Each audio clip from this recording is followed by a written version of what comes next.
morning. I'm Kıvanç Tatar. I'm Nicola Hein. 16:35 now here. So I'm in Câmpul Mușcel, Canada. In Berlin. Romania. It's 10:34. João Tratenberg in Florianópolis, Brazil. Sergiu Negulici. I am Safe Machine in Bucharest, Romania. It's 10:35. And we want to tell you a little bit about our project and how we get to be here. Adrian Damian, also in Bucharest, Romania. And Vancouver. Alexandru in Bucharest. I'm Chip. I'm CINETic in Bucharest. And 12:35 p.m. I'm Grigore. I'm in Bucharest, Romania, and it's 10:36 p.m. So I'm very happy that you are here. We have this program of online collaboration at CINETic Center, which gave the opportunity of this roundtable at the CINETic Center, which is a center of National University of Theatre and Film. We initiated at CINETic Center this project before the COVID crisis. All the world was basically shut down. It took us a little bit of time to realize that actually now artists will need maybe more than ever a type of support. We had a call. João is from Brazil. Yes. Thank you, Alex. A performer and interaction design researcher. He has a master's degree in computer science on the design process of digital dance and music and instruments. And he is also the founder of Batebit Artesania Digital, a project focused on the intervention of handcrafted digital instruments inspired by Brazilian culture. I applied to the residency in a context where I was actually quite depressed by the pandemic feelings that all my work had to stop, since all the projects I was carrying out depended on other people presentially, physically. I was about to start an interaction with many artists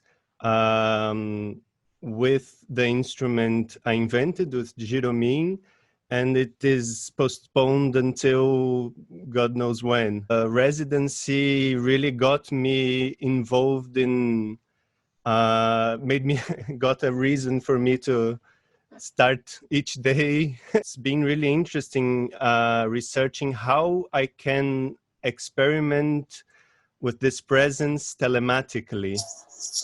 It was a good stimulus to see how I could do the performance work I usually do, where I interact with physically, with my whole body, with other musicians, with other dancers, playing at the same time, the same instrument, the same sounds, and also controlling light over the internet, and seeing how this space of the internet can interfere in the improvisation, in the exploration of sound and dance. And the rehearsals we had so far have been really exciting to see how it makes even more magic to control with the wireless sensors controlling synthesizers through body, through dance is already something very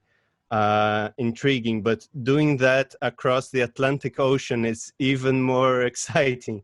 And I recorded one of the rehearsals I made with Mitos. It was the first time we got the system here to work, and he's playing a synthesizer there in Bucharest, and from here, from Florianópolis, Brazil, I am sending data from Giromin, from inertial sensors that my dance is transformed into musical parameters there.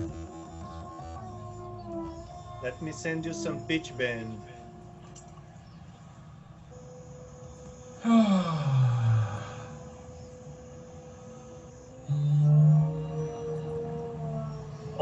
yeah. And it's interesting how he could feel my presence in another way through that kind of interaction.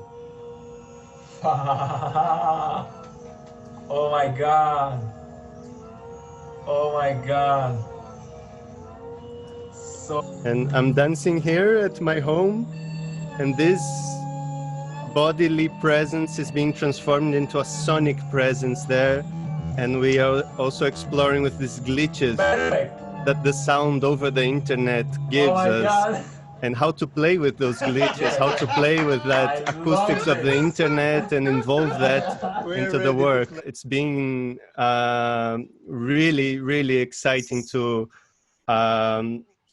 feel, to get a deeper connection with this internet space, with this ambient acoustics of the internet. In my work, I always like to depend on others, and to do a physical performance that will take place in Bucharest, all remotely, without being able to do anything physically there, depending completely on the CINETic team and with my collaborators. It's something that I really like. I think as humans, we are always in that condition, and it's been really interesting to connect and actually. Or exactly what you are describing as being very empowering for you could be giving a feeling of despair, like people don't have control on their work. He is from Canada. He is a multimedia artist, a musical performer, and a researcher focusing on creative artificial intelligence for music and interactive media.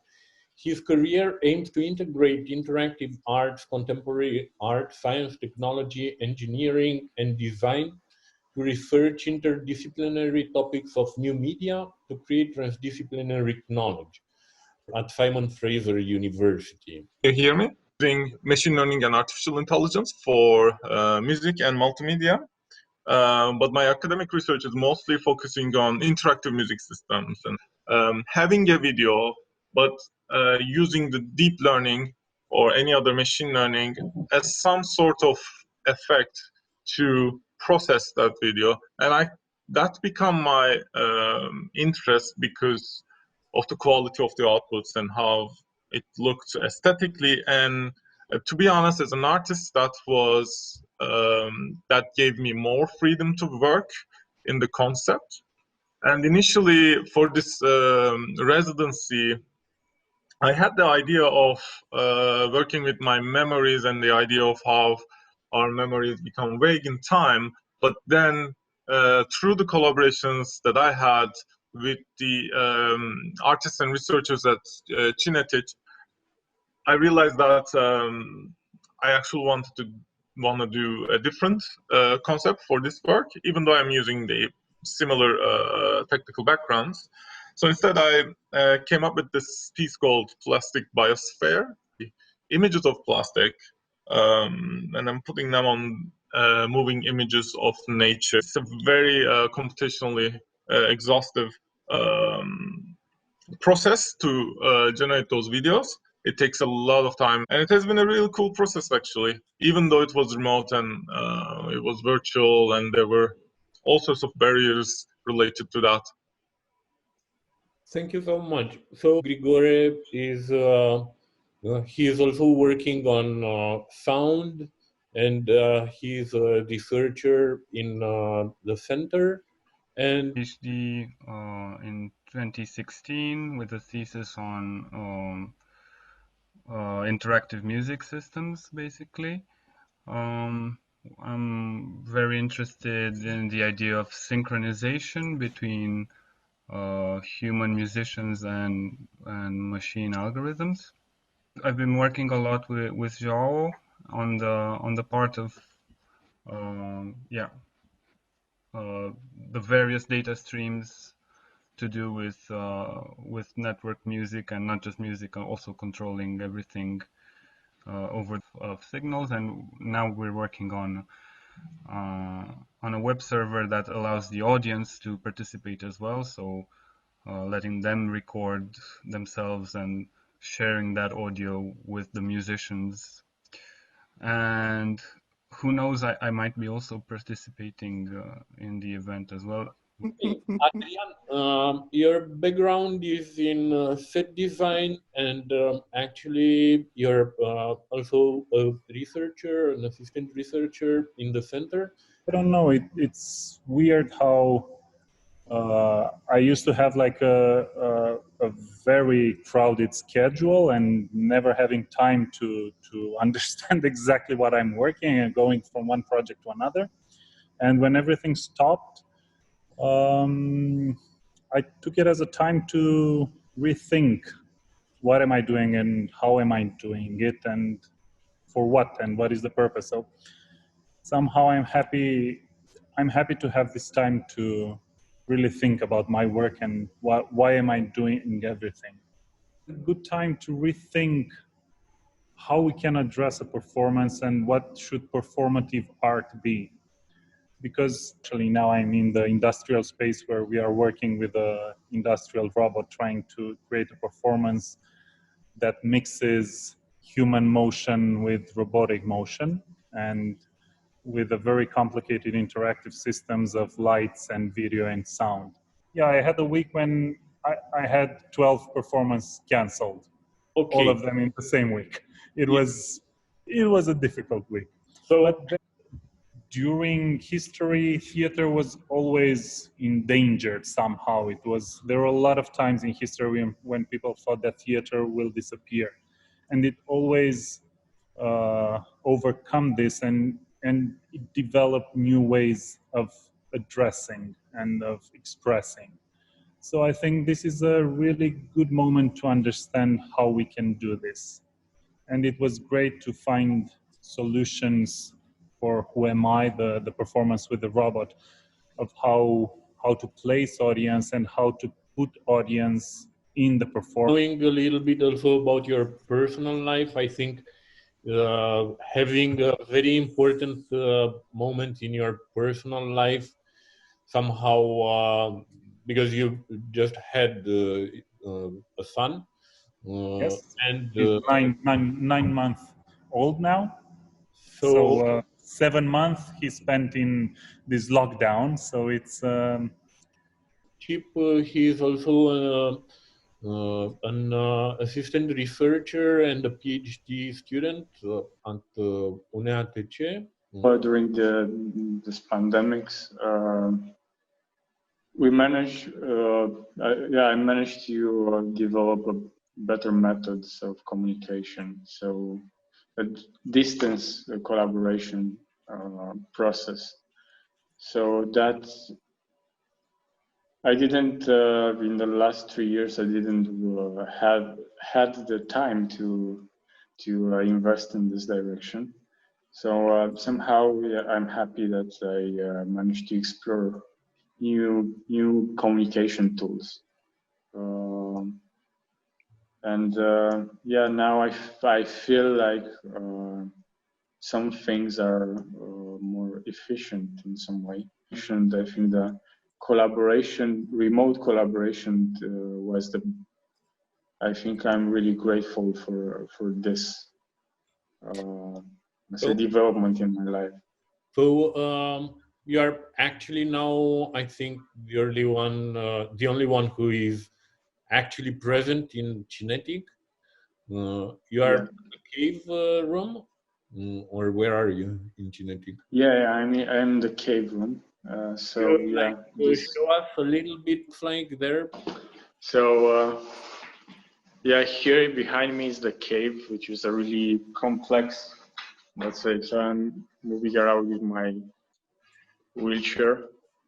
So here you can see this is the mirror and the large projectors for the cave system. And I managed actually to open it when the lockdown ended. And so I was really happy to see the cave working again. And actually, this week I was working from CINETic because again, I felt like I need a change of space, and with the Unchtum project with Claudia and Nicola, we actually try to somehow to visualize the future space that will host their project. Nicola and Claudia, they're working together with you on their project. Nicola Hain is a guitarist, a sound artist, composer, and researcher in music and aesthetics. And he plays guitar with physical and electronic extensions, aiming to transcend existing sonic paradigms. As a sound artist and composer, he works with sound installations, instrument building, conceptual compositions, and integrates philosophical theories into his artistic practice. Intermedia works with video art, dance, literature, and other forms constitute another focus of his practice. With the support of Goethe Institute and many other institutions, his artwork have been realized in more than 30 countries worldwide, and he worked with many of the world's most established musicians in the fields of improvised music. Furthermore, he works as a researcher in the fields of aesthetics, gives lectures at different institutions around the world. Following an invitation of Professor George E. Lewis, he has been a visiting scholar at the music department of Columbia University in New York.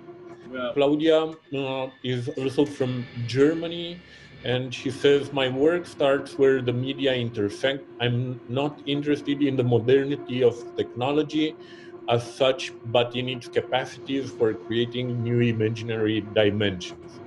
As an international time-based media artist, Claudia Schmitz explores boundaries, limits of perception, real and imagined barriers, liquid processes, body discourses.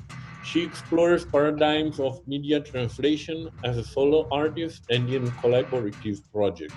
She uses sculpture, pneumatic paper, artist books, multidimensional drawing, moving image, and food to explore new forms of sound, space, and experience. Preliminary conversations in augmented ether is us two interacting and performing together with Alexandra Bruck and Elena Pardo from Mexico and Konstantin Basica from Stanford. And we will be doing a real-time composition that then can be perceived by the audience as augmented reality environment and listening to the sound with headphones in the exhibition space. And based on our collaboration and other projects, we are doing a conversation between moving image and sound. Maybe Nicola, you want to say something about your experience with telematic performance, because you already did a lot of in the last month. Yeah. So I mean, definitely for me during the last months, also for the reason that in New York there was definitely less in-person concerts than in Germany, and they still didn't really figure it out, so it is still really an issue. There was only the option of doing telematic concerts, but for that reason there was also really a lot of telematic performances of people in New York, but people in the United States in general, and of course also internationally. And for me it has been a really interesting experience to be able to perform with friends that were either in Japan or in other parts of the United States, in Germany, in the Netherlands. And I mean, although I had never done this before and had definitely clear conceptions of what it would be, I was really astonished to see that in the end, with the right program and the right internet connection, it isn't really different from being in a studio. And certainly the possibility of meeting and joining with friends from all over the world in an instance over the last month has been really, I think, really rewarding, and created a different sense of community where everybody was stuck at home, but at the same time everybody could be participating in anything regardless of where they were. So I had, for example, a lot of talks yesterday with Japan and Korea with friends and artists. So we're talking about the situation, and this was it was a wonderful experience to talk about it and to see how are the difference in between all of us and the possibilities. And so I only want to say that I feel very privileged here in Germany and in Berlin to have these possibilities we have here, getting funding, and we can go further with our work. And also thank you to the CINETic. Yes, thank you very much for inviting us, and thank you very much for giving us the opportunity to start developing our augmented reality project. It's been great working together, and yeah, enjoy the exhibition. Yeah, and I was wondering if you maybe start to create a new sensitive here. Because we start with thumbs on the mobile phone to change our brain and sensitive, and now maybe we start here. It is actually, let's say, a simulation of the future experience. So here we try to evaluate the scale of the visual sculpture that will generate also spatialized sound or volumetric sound. Here we try to, let's say, find a common ground, a common space to visualize and to explore. The video produced by, test video produced by Claudia, that is mapping actually the entire space. Saint Machine, she's from Romania. She is an experimental artist. She's a creator of organism-like sculptures that carry a virtual core and use the human body to function. Her works are immersive, interactive installations that investigate the notion of space as living structure in its superimposing instances: real, virtual, public, private, interior, exterior, hidden, revealed. I like to collaborate. Actually, I want to say that I'm really, really glad that I was selected for this residency, because this was been the most horrible period of my life, and everything dropped, and I was very here, isolated, alone. I had no work, so I'm really happy that I'm part of this team. I started to think of this way that was going to help me. I mean, this work is just a way to survive for me. I wanted to build myself this armor to make me stronger, to symbolically help me heal and overcome this disease, illness that I had. Sergiu, this awesome guy that I adore, he has this world that he never showed, in an exhibition. Turned out to be, just a symbiotic work. He started to model my avatar, a virtual avatar. No, I think he has to show us something. Is the third project we had together. Can you hear me? I built this avatar, if you, like you said, I molded on you.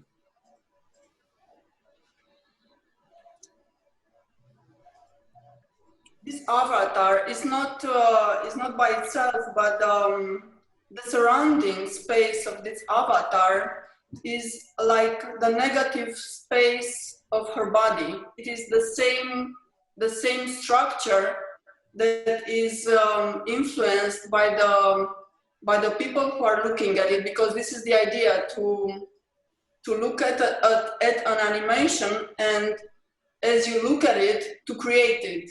We're using this deep learning algorithm, that is this code of open face that reads emotions, and for each emotion of the onlooker, there is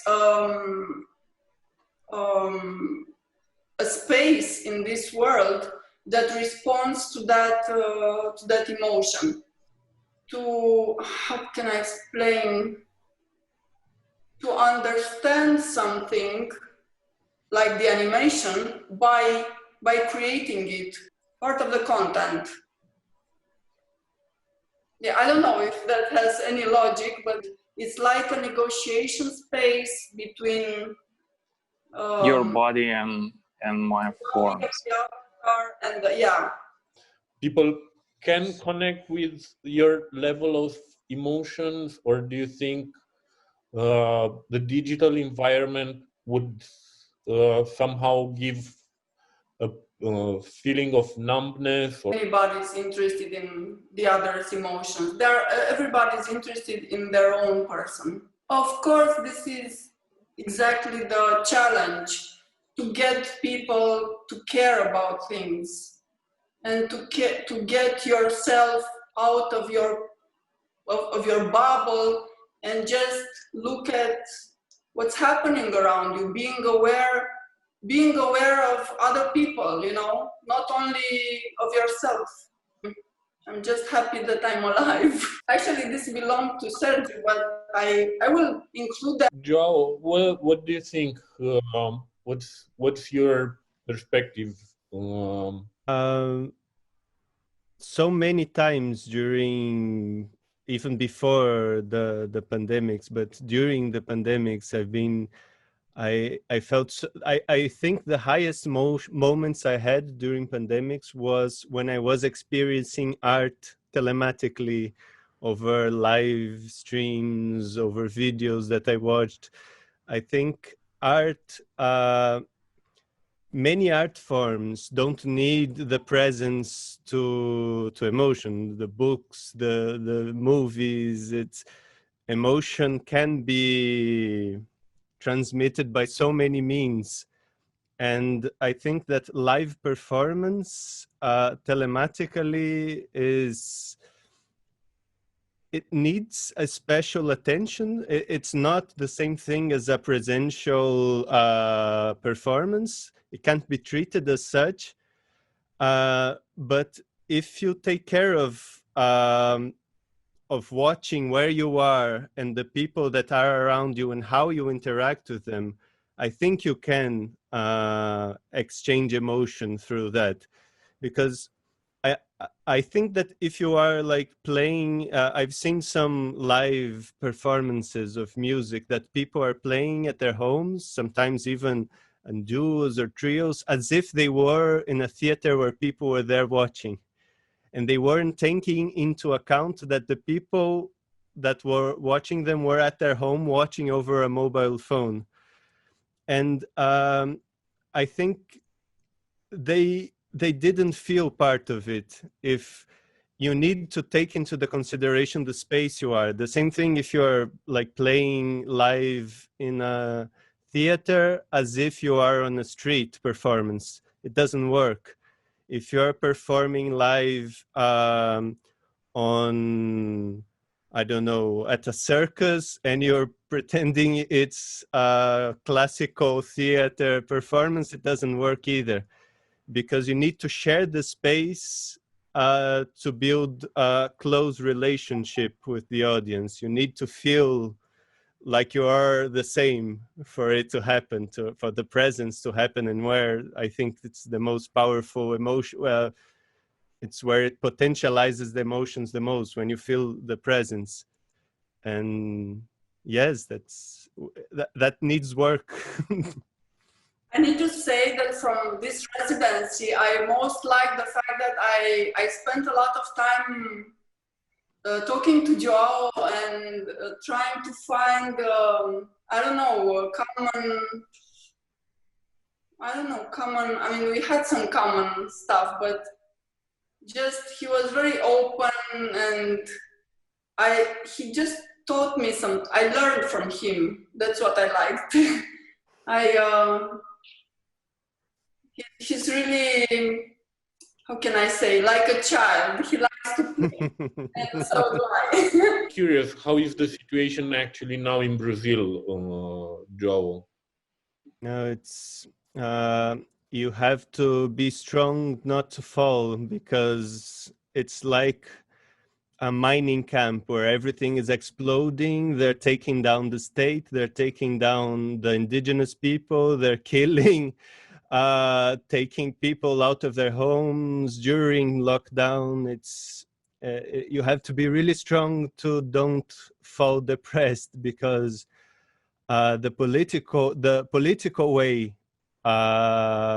people are dealing with this, the rise of fascism here, it's something that you lose your breath every time you think about it, and you need to be strong. Let's go to Canada a bit. Or New Zealand. Is pretty much the culture sector is pretty much the same as rest of the globe, I would say. But there's more support that I can feel, that the government is really looking after the residents, in the sense that there were actually government support in terms of wages.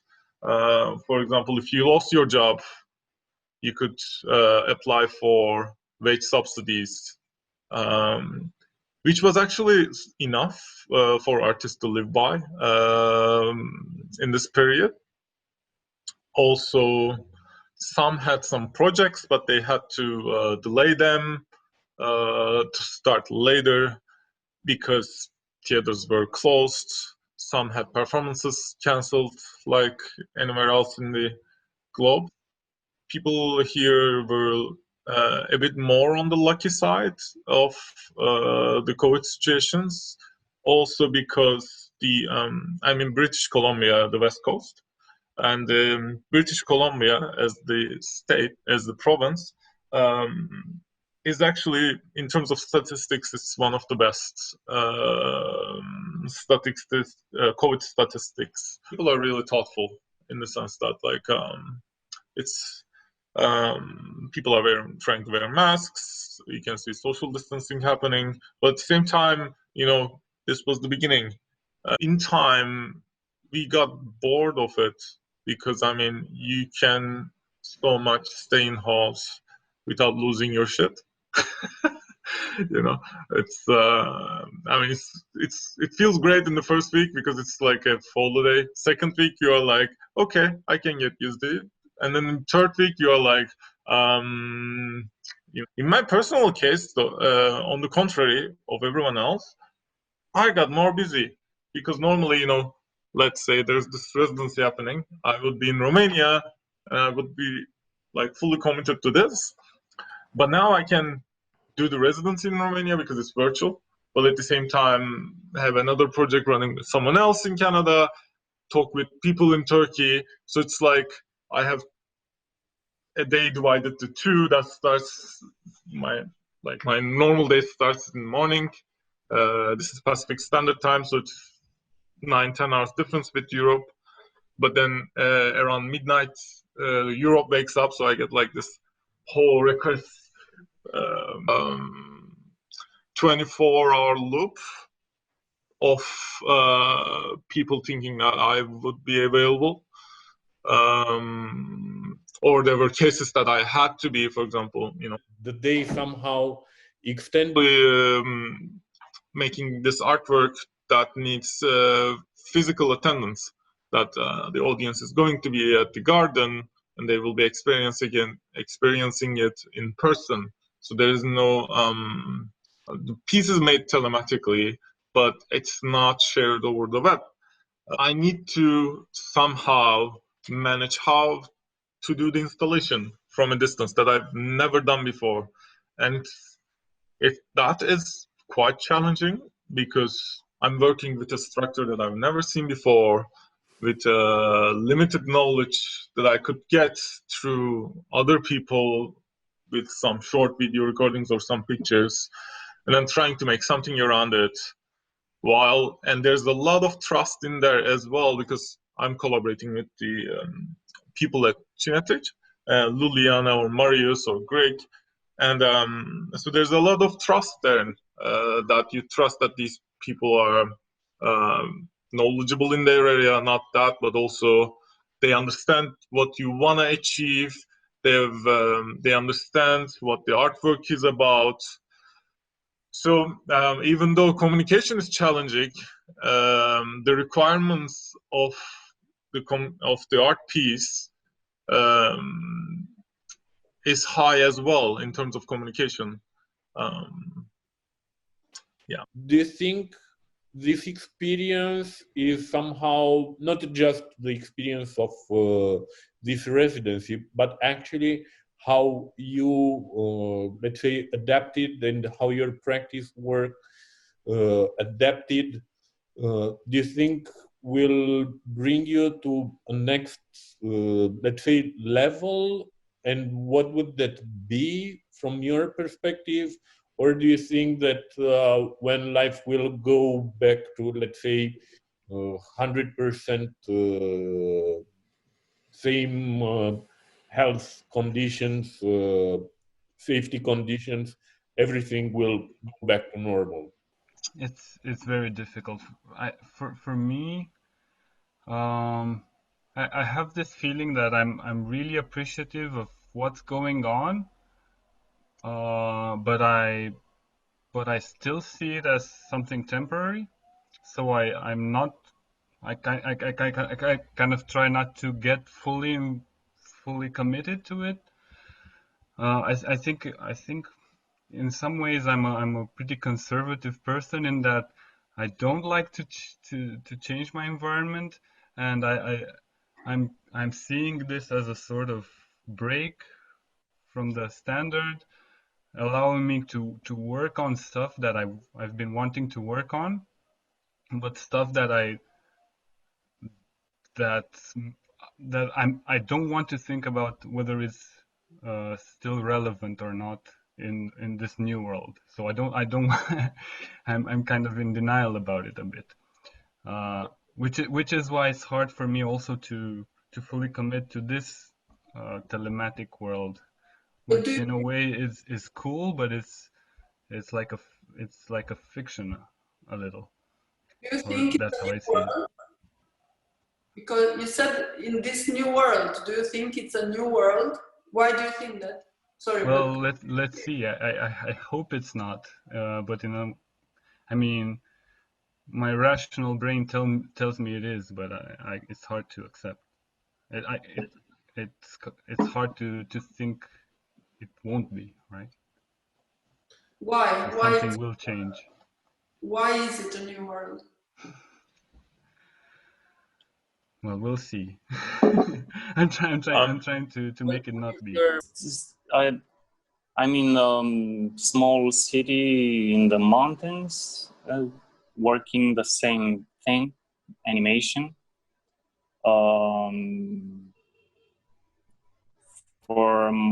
For myself and for living, for commercials, and it's not a different world. I think everything will change after this. We will enter to a new world, and also I think we were already experiencing this sort of pandemics in a how to say, in a local manner. We have been seeing new diseases, but this is the first time that it became global in our generation. It's going to be a different times, even though even if we get a vaccine, we are almost everywhere. We are getting more and more into the nature. We are interacting with more and more with the wildlife that we have never interacted before. So what's changing, in my opinion, is that the attention spans and the, of course, the social situation of how we experience artworks. The physical aspect of it is changing, and we are also dealing with a new medium. I mean, we could have done VR concerts before, or constant streamings before. We had these technologies, but we haven't used it. There's a reason around that. And also the whole social setup of how we experience artworks. There are so much cultural norms around it, and it's such a history of changes of those norms too. And right now, with a sudden point, we are pushed to change, and we are pushed to explore a new medium, which is virtual medium. Just think about the concerts even. Almost all the concerts are, either through Zoom or on Facebook or YouTube or Twitch, as if they are game streams. But I can't change it in a second. In a normal concert, I can't do that. There's a cultural norm that I can't leave the concert. I have to be in there. If this is like a concert hall, I have to sit there for 40 minutes, 45 minutes. In different situations, for example, nightclubs, of course, it's different, but there's the physicality and the cultural norms and their pressure on you that you have to attend to the event that's happening at that moment. I'm a millennial. I have a short attention span too, and I like fast things. I like things that are changing fast. I like gaming. I like high dynamic games also, like really that needs my attention, but in a short time span. But concerts are not like that. The way that we have been making artworks are not like that. We either want a really deep interest so that the audience could understand the depth and maybe like explore new layers every time they put more attention to it, or we want to reveal. We normally reveal things in time, in the time spans of like half an hour or 2 hours in musical concerts. This is not going to happen in a virtual world. Good luck having people standing in front of a stream for an hour and a half, kids running around in the house, your meal is cooking, maybe the person on the other side of the world is like just waking up, putting their coffee on. So and it's like they're not going to be sitting in front of the stream and just attending to that. There would be things happening in their own space. We are all somehow in our private places, which are, of course, somehow now becoming like part of a public place. It will bring its new cultural norms. It's going to bring its new standards and forms that will, I think, also affect the how we make art, and it's going to change the conventional forms. Yeah, say what town you are in and what's the hour and your name.